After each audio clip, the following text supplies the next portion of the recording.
పాపాత్ములు ఎందుకు ఋషులు అవుతారు? ఇప్పుడు వాళ్ళు ఏదో ప్రసంగాల్లో చెప్పినంత మాత్రాన అదే ఆచరిస్తున్నారు అనుకోవటం మన మూర్ఖత్వం. చాలా మంది రాజకీయ నాయకులు చాలా ఆదర్శాలు చెప్తూ ఉంటారు. మరి రాజకీయ నాయకులు అందరూ పరిశుద్ధంగా ఉన్నారా? రాజకీయ నాయకుల వ్యవస్థ అంతా కూడా బాగుంటే ఈరోజు రాజకీయం అంటేనే అది. ఎవరైనా మైక్ ఇచ్చి మాట్లాడే ఆదర్శాలు చెప్తారు. పర్సనల్ జీవితం ఎలా ఉంటుంది? అలా ఉండదు. ఇది కామన్ సెన్స్. అంటే తనకి డ్రింక్ అలవాటు ఉంది అంటే ఉండవచ్చు, కాదని చెప్పడానికి మనం ఎవరు ఇప్పుడు ఉంది అని నిర్ధారణ చేయట్లేదు. కానీ ఆధారాలు లేకుండా మనం మాట్లాడట్లేదు కదా. సీసీ ఫుటేజ్ అదంతా బయటికి రావడంతో కూడా వాళ్ళు ముందు ఏమన్నారు, విజయవాడ వరకు ప్రయాణించింది ప్రవీణే. ఫస్ట్ విజయవాడ కూడా అనలా, అక్కడ కొవ్వూరు దగ్గర ఫుటేజ్ లభ్యమైంది కదా. కొవ్వూరుకి ముందే దాడి జరిగింది, ఆ ముందు ఏం జరిగిందో మాకు క్లియర్ అన్నారు. ఆ తర్వాత ముందుకెళ్తే పొట్టిపాడు దగ్గర నుంచి ఆయన లైట్ లేకుండా ప్రయాణం చేస్తున్నాడంటే అయితే విజయవాడలోనే ఈయన మీద దాడి జరిగింది, విజయవాడ వరకు వచ్చింది ప్రవీణ, తర్వాత ఈయన కాదని చెప్పారు. మళ్ళీ విజయవాడకి ముందు ఏం జరిగింది అనేది వివరాలు తీస్తే ఇక్కడ ఎల్బీ నగర్ నుంచి ఆయన మద్యం కొనుగోలు చేశాడు అని తెలిసింది. ఇప్పుడు ఏమంటున్నారు, అసలు ఎల్బీ నగర్ లో కూడా ఆయన కదా డూపే అంటున్నారు. ఆయన ఇంటి దగ్గర బయలుదేరిందే 11:30కి, 12ంటికి వైన్ షాప్కి వెళ్ళాడు. ఈ అరగంటలో కిడ్నాప్ చేసేసి బట్టలు మార్చేసి ఈయన బండి ఈయన బట్టలు ఇంకోళ్ళకి ఇచ్చేసి డూప్ వచ్చేసాడా? ఆ డూప్ కూడా సేమ్ యాజ్ ఇట్ ఈజ్ ఈయనకి లాగా ఉండేటట్టు ఒక డూప్ని తీసుకొచ్చి, అసలు సినిమాల్లో అలా సాధ్యమైద్దా? పోనీ ఆ డూపు మామూలుగా సేఫ్గా ప్రయాణం చేశాడా? ఎన్నిసార్లు కింద పడ్డాడు? నేను ఒక లాయర్గా చెప్తున్నాను, ఇది ఖచ్చితంగా హత్య. ఎందుకంటే ఆయన ధరించే హెల్మెట్ కూడా సేమ్ హెల్మెట్ని తెచ్చిపెట్టుకున్నారు అని అంటున్నారు అజయ్ బాబు. ఈ లాయరా? వీడు చెప్పుకుంటే తప్ప ఎవరికి తెలియదు ఆ విషయం. వీడు చెప్పుకుంటే తప్ప ఎవడో పాస్టర్ అని తెలియదు. వీడు వాస్తవంగా పాస్టర్ కాదు, లాయరే కాదు. ఇప్పుడు వాడు అరెస్ట్ అయ్యాడని చెప్తున్నారు. అరెస్ట్ అయ్యడానికి కూడా ఇంకొక పాస్టర్ గారు పెట్టిన కేసు కారణమా, లేకపోతే వీడు చర్చిలో వచ్చే ఆడవాళ్ళని వ్యభిచారానికి ప్రోత్సహిస్తున్నాడనే వార్తలు కూడా మాకు తెలుసు. విశ్వసనీయ సమాచారం మాకు. వీడికి డ్రగ్స్ మాఫియాతో సంబంధాలు ఉన్నాయి, యూత్ కి డ్రగ్స్ అమ్ముతూ ఉంటాడు వీడు, కొంతమంది పాస్టర్లు కలిసి ఒక డ్రగ్స్ మాఫియా మెయింటైన్ చేస్తున్న వార్తలు ఉన్నాయి, విశ్వసనీయ సమాచారం ఉంది మాకు. అంటే వార్తలు మాత్రమే ఉన్నాయా, ప్రూఫ్స్ ఏమైనా ఉన్నాయా మీ దగ్గర? మా దగ్గర ఇప్పుడు వార్తలు మాత్రమే. ఎందుకంటే వాళ్ళు ఇప్పుడు వార్తలు ఉన్నాయని చెప్పి రకరకాల అక్కడ మాట్లాడారు కదా, కరుణాకర్ అని చెప్పి రకరకాలుగా. వాళ్ళని ఆధారాలు చూపించలేదు కదా. వాళ్ళ ఆధారాలు చూపించినప్పుడు మేము ప్రతిదానికి ఆధారాలు ఎందుకు చూపించాలి? కాబట్టి మాకు కూడా కొన్ని అభిప్రాయాలు వ్యక్తీకరించే స్వేచ్ఛ ఉంటుంది కదా. మాకు కొంత సమాచారం ఉంటుంది. అత్యంత విశ్వసనీయ వర్గాల సమాచారం ప్రకారం ఇతను వ్యభిచారాన్ని ప్రోత్సహించేవాడు, చర్చకు వచ్చి ఆడవాళ్ళతో వ్యభిచారం నిర్వహించడానికి వాళ్ళని ప్రోత్సహించేవాడు. వాళ్ళు కూడా కేసు పెట్టుండొచ్చు, డ్రగ్స్ మాఫియా దొరికి ఉండొచ్చు, ఏదైనా కావచ్చు.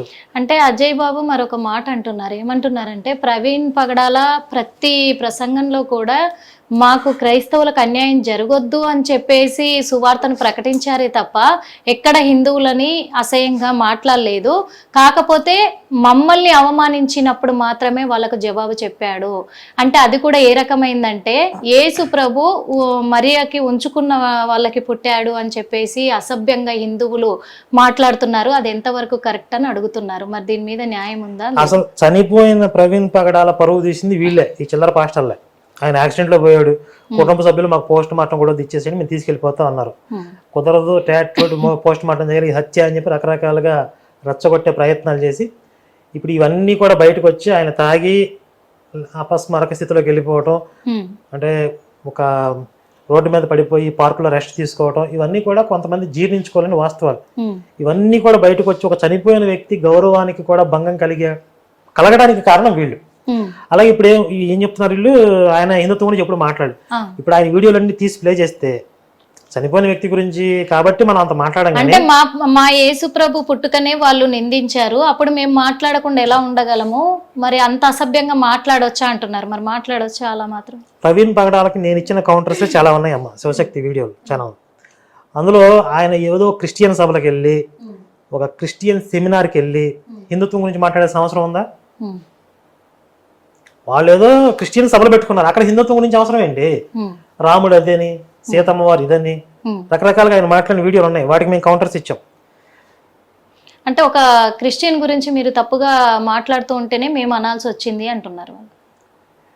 నేను దీని మీద ఎన్నో ఛాలెంజ్లు చేశాను. ఫస్ట్ ముందు ఎవరు మొదలు పెట్టారు? చర్చి పెడతానండి అంటున్నా. మొట్టమొదట ఇతర మతాలను దూషించడం అనే ఒక ఈ దరిద్రపు కొట్టు లక్షణం ఎవరి దగ్గర ఉంది?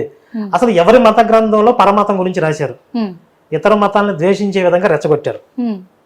ఎవరి మత గ్రంథంలో ఉందో చర్చి పెడతారని అంటున్నా. మేము రెచ్చగొట్టట్లేదు అంటున్నారు వాళ్ళు.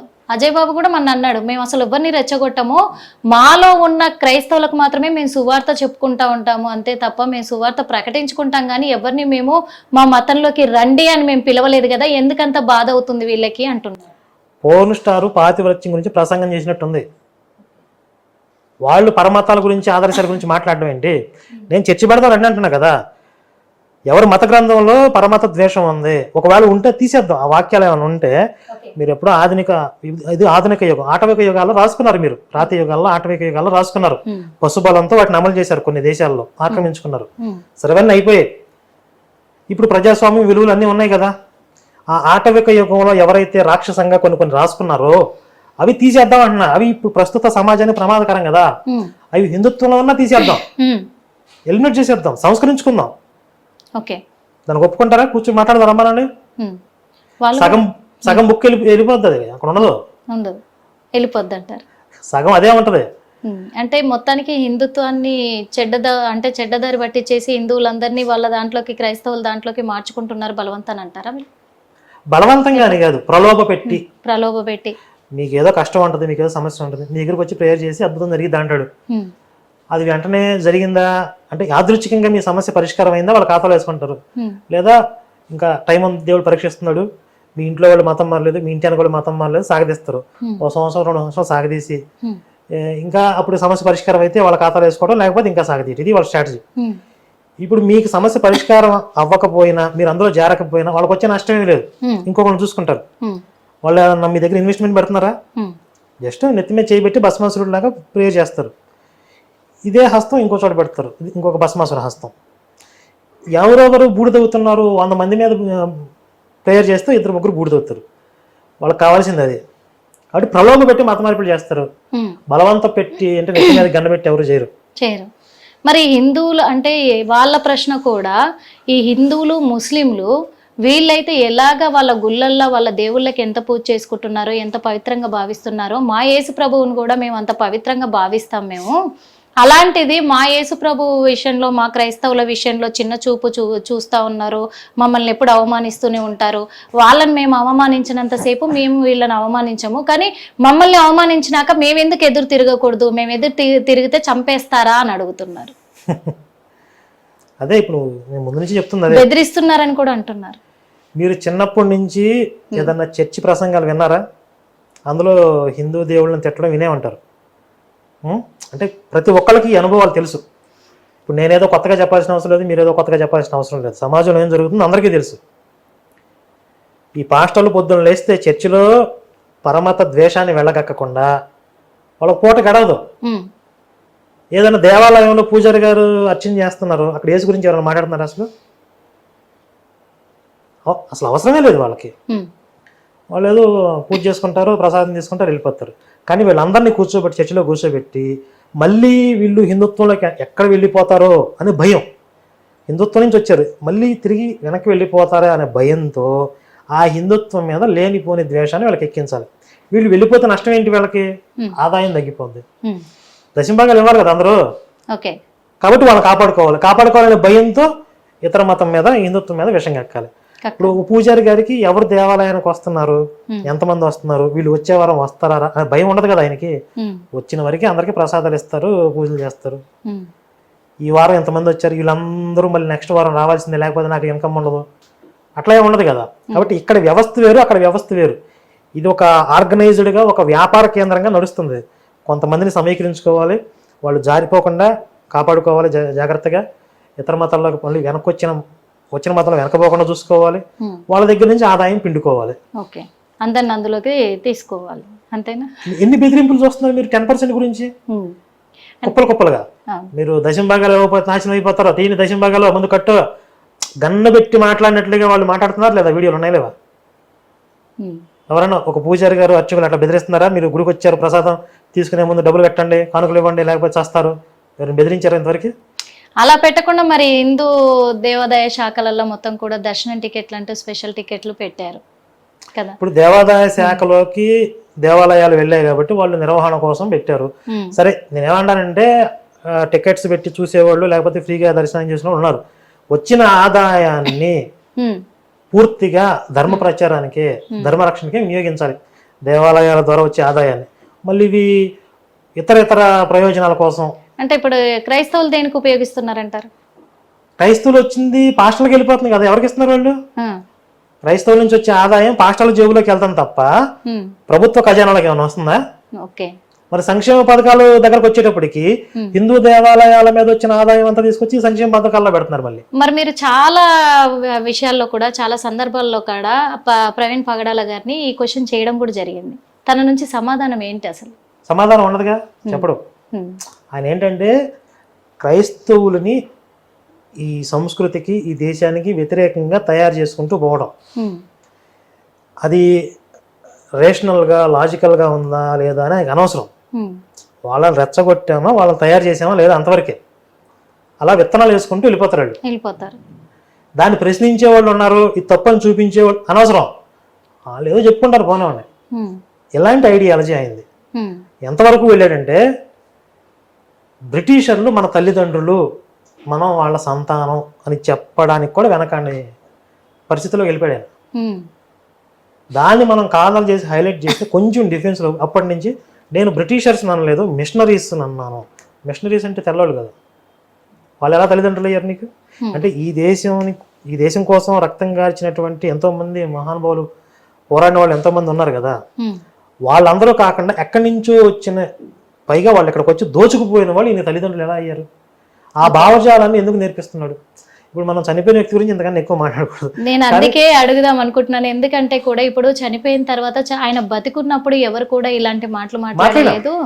చనిపోయిన తర్వాత ఒక తాగుబోతుగా ముద్రించేసి చనిపోయాడు అని చెప్పేసి ఒక తాగుబోతుని చేసిరు అని అంటున్నారు. ఇది ఎంత వరకు కరెక్ట్ అంట? ఆయన తాగుతాడు అనే విషయం మొన్నటిదాకా మనకు, అంటే ముందు తాగేవాడిని, డ్రగ్స్ తీసుకునేవాడిని ముందు ఆయన చెప్పాడు. తర్వాత నేను మారిపోయాను అని చెప్పాడు. ఏమో ఒకళ్ళు నిజంగా మారిపోయాడేమో అనుకున్నాం.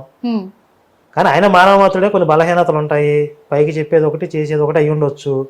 సరే, ఆ రోజు ఆయన ఏదో ఫ్రస్ట్రేషన్ లో ఉన్నాడు, ఏదో బాధలో ఉన్నాడు, తాగాడు, ప్రమాదం జరిగింది. ఇది ఒక మానవ తప్పిదంగా చూద్దాం. దీన్ని పెద్ద క్రైమ్ గా తాగాడు, దీన్ని పెద్ద అల్లకల్లం చేయాల్సినంత అవసరం. కాకపోతే దీన్ని ఎవరు చేస్తున్నారు, రచ్చరచ్చ ఎవరు చేస్తున్నారు? వీళ్ళు చేస్తున్నారు, పాస్టర్లు. అదే అంటున్నాను ఇప్పుడు. ఎందుకంటే ఇప్పుడు ప్రవీణ్ పగడాల గారి మరణం అనేది 2 రోజులతోటి 3 రోజులతోటి అది ఆగిపోయింది అక్కడ. కానీ దాన్ని ఇంకా ఇంకా ఇంకా రోజుకొక విధంగా కూడా మలుపు తిప్పుతా ఉన్నారు. ఒక 4-5 పాస్టర్లు మాత్రం ముందుకు వస్తున్నారు. దీన్ని కొంతమంది ఏం చేస్తున్నారంటే, వాళ్ళకి హతసాక్షి అని ఒక కాన్సెప్ట్ ఉంటుంది. ఓకే, హతసాక్షి అంటే పూర్వం వీళ్ళు కొంతమందిని రెచ్చగొట్టి ఇతర మతాల వాళ్ళ మీదకి పంపించేవాళ్ళు. వాళ్ళు కొంతకాలం భరించి సహించి చెప్పేవాళ్ళు. వినకపోతే అప్పుడు ఘర్షణ జరిగేది. ఆ ఘర్షణలో అటు ఇటు చచ్చిపోయేవాళ్ళు. ఈ క్రైస్తవం వైపు చచ్చిపోయిన వాళ్ళని హతసాక్షుల పేరుతో మన మీద దాడులు చేసి యేసు కొరకు పనిచేస్తున్న వాళ్ళని చంపేస్తున్నారు అని ఒక సింపతి క్రియేట్ చేసి ఇంకొంతమందిని మతం మార్చేవాళ్ళు, ఇంకొంతమందిని ఈ విధంగా పురిగొల్పేవాళ్ళు. ఇది ఒక స్ట్రాటజీ వాళ్ళది. ఇప్పుడు ప్రవీణ్ పగడాలనే పాస్టరు తాగి యాక్సిడెంట్లో చనిపోయాడు అంటే క్రైస్తవానికి ఎలాంటి ప్రయోజనం లేదు. ఆయన యేసు కోసం పనిచేస్తుంటే ఎవరో హత్య చేశారు అంటే ఈ శవాన్ని చూపించి ఈయన హతసాక్షి అని చెప్పి క్రైస్తవులందరినీ రెచ్చగొట్టి వాళ్ళకి కావాల్సిన ప్రయోజనాలు ఆశించవచ్చు. ఇది స్ట్రాటజీ. దీన్ని ఏమంటారు? శవాల మీద పేలాలు ఎరుకు తినడం అన్నది. అసలు యేసు మతం ఎలా మొదలైందమ్మా? ఒక శవంతో మొదలైందా లేదా? వాళ్ళకి శవం లేస్తే పండగ. ఎప్పుడు శవం దొరికిద్దా అని ఎదురు చూస్తూ ఉంటారు వాళ్ళు. అంటే ఇప్పుడు అజయ్ ఎజెండా ఏంటంటారు? ఒక అజయ్ కాదు, మొత్తం ఇది ఒక మాఫియా. ఇప్పుడు ప్రవీణ్ గారిని, చనిపోయిన ప్రవీణ్ పగడాలని హతసాక్షి అనే పేరుతో మన క్రైస్తవం మీద దాడులు అని, హిందుత్వం మీద, హిందూ భావజాలం మీద విద్వేషాన్ని రగిల్చి క్రైస్తవుల్లో వాళ్ళందరినీ రెచ్చగొట్టి రాజకీయంగా వీళ్ళకి కావాల్సిన ప్రయోజనాలు సాధించుకోవడంలో భాగంగా ప్రవీణ్ పగడాల ఆ మృతదేహాన్ని వాడుకుంటున్నారు వీళ్ళు. శవంతో చేసే రాజకీయాలు వీళ్ళు గనక ఇలాగే ఎక్కువ చేస్తే అది ప్రమాదం అని తెలిసినా కూడా హతసాక్షి అని, హిందువులు చంపారని హిందూ సంస్థల మీద మా మీద తోసే ప్రయత్నం చేస్తే కనుక, ఏదైతే ఈ మార్చి 25వ తారీఖు ఉందో, అంటే 24 నైట్ ప్రమాదం జరిగింది అని వివరాలు తెలుస్తున్నాయి. 25 బయటకు వచ్చింది. ఈ మార్చి 25ని మేము విద్రోహ దినంగా ప్రకటిస్తాం.